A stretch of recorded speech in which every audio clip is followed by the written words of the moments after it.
Iiraan addunyaa kanarraa biyya afuraffaa taatee jirti. Akkamitti? Maaliin yoo jettan teknooloojii misaa'ilee haayiparsoonikiitiin. Jecha haayiparsoonikii jedhamu kun maalinni? Misaa'illi haayiparsoonikii kun hoo? Wantoota kanneenii fi kanneen biroo wajjin haa ilaallu. Nu waliin tura.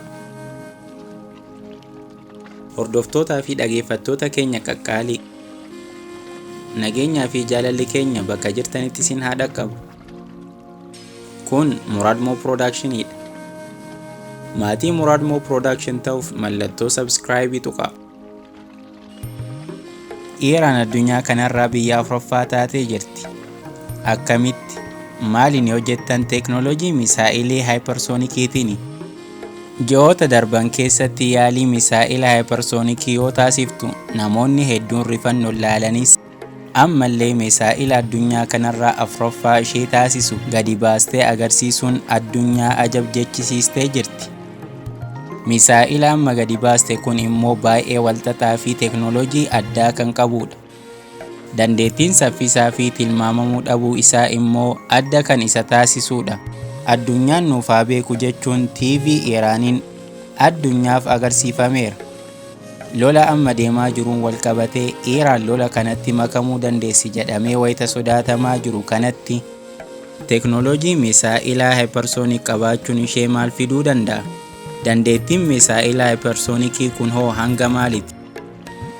Giddugala humna qilleensaa eegduu warraaqsa Iiraan keessatti bakka hoogganaan ol aanaa Iiraan Ayatollaa Ali argamanitti magaalaa Teheraan keessatti sirna gaggeeffame irratti dandeettii Iiraan kan mul'ise misaa'ila haayiparsoonikii ifa taasifamuu isaa miidiyaan biyyaa gabaaseera.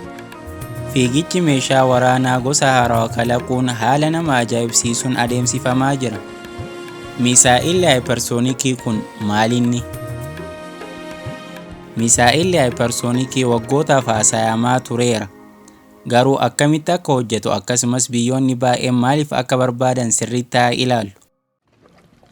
Jechi haayiparsoonikii jedhu waan saffisa sagalee dachaa 5 fi sanii oliin socho'u kamiyyuu jechuudha.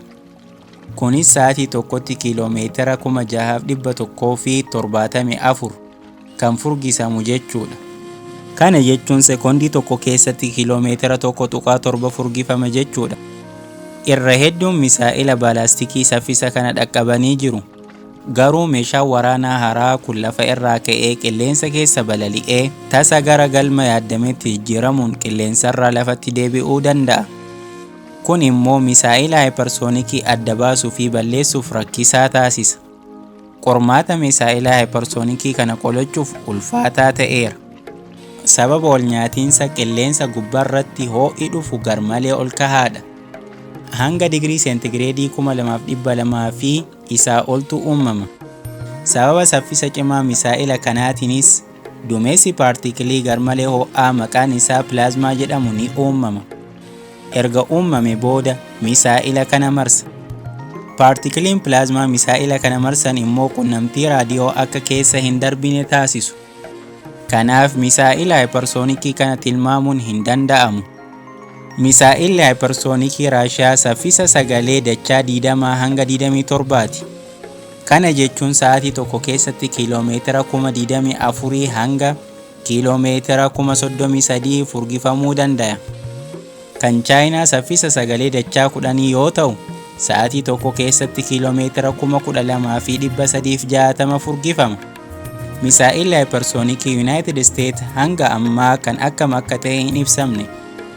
Misaa'illi haayiparsoonikii Iiraan fattaatu saffisa dachaa meeqa akka ta'e ibsamuu baatus kan ji'a waxabajjii keessatti ibsame misaa'illi haayiparsoonikii maqaan isaa fattaa waan jedhamu kun saffisa sagalee dachaa 13 hanga 15ti.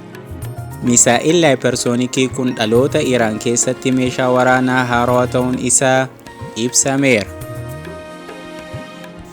Hordoftoota keenya jaalatamoo fi kabajamoo kan isin waliin ture an Muraad Muhammad. Yeroo keessan irraa waan nu laattaniif guddaa galatooma. Yaada yoo qabaattan koomentii nu dhaqqabaa. Like, subscribe gochuu hin irraanfatina.